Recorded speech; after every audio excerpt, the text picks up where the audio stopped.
One of the most difficult things about an avoidant discard is when the avoidant X seems completely unaffected by the breakup.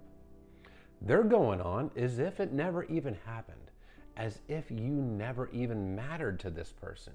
You're in a world of pain. You just got blindsided. It was like somebody reached into your heart, ripped it out, and stomped on it. Because that's essentially what happened. You gave your all to this person. You gave your heart. You gave your commitment. You gave your time. You gave your love, and you gave your energy.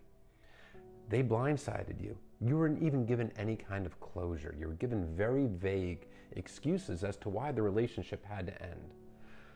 I can't give you what you need, and stuff like that. And then they seem unaffected. They're going on trips with friends.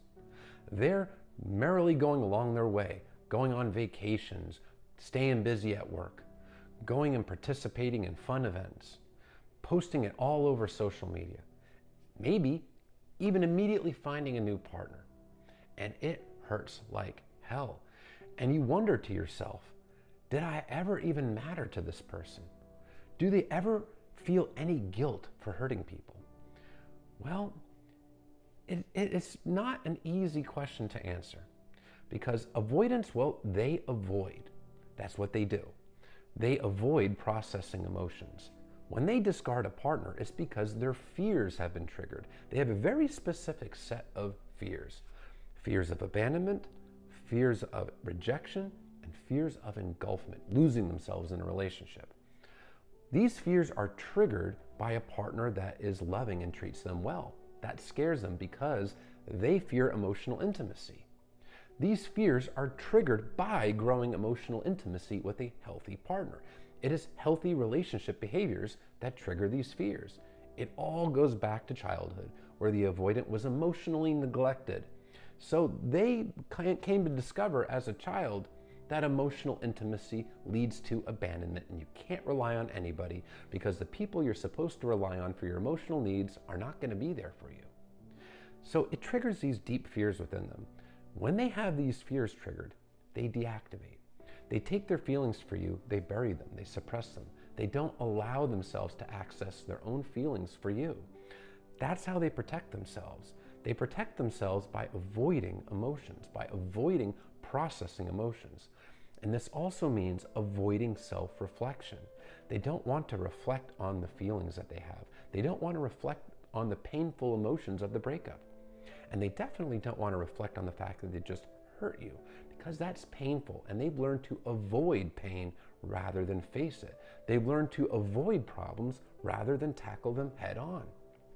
So the avoidant will immediately go out, suppress their feelings, and they will find ways to distract themselves so they don't have to process these feelings, so they don't have to feel guilt or remorse for hurting you, and so they don't have to miss you, so they don't have to feel anything painful at all. And staying busy with friends or work or going on vacations, well, that's one method of avoidance.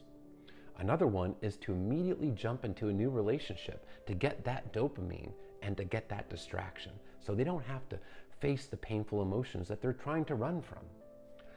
So during this period, they're not allowing themselves to feel any guilt or remorse, and they're not allowing themselves to process any of the painful emotions from the breakup.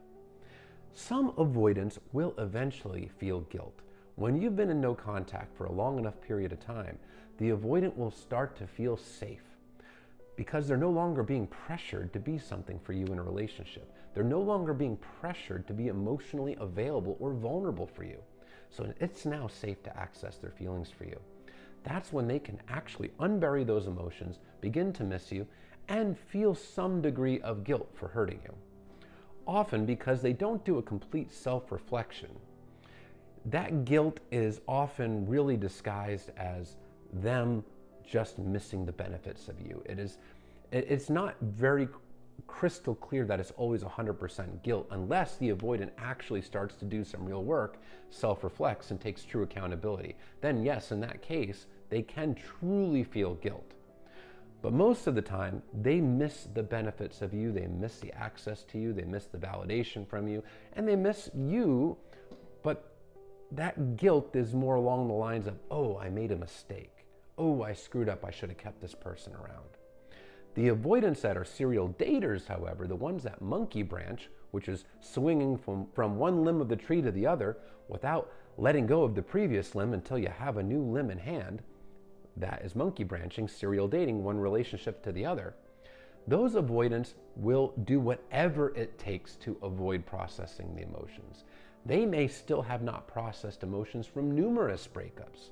And as long as they continue this pattern of behavior, they're not going to allow themselves to grow emotionally and process emotions. They're not going to allow themselves to self-reflect on painful emotions, take accountability, reflect on their inner attachment wounds.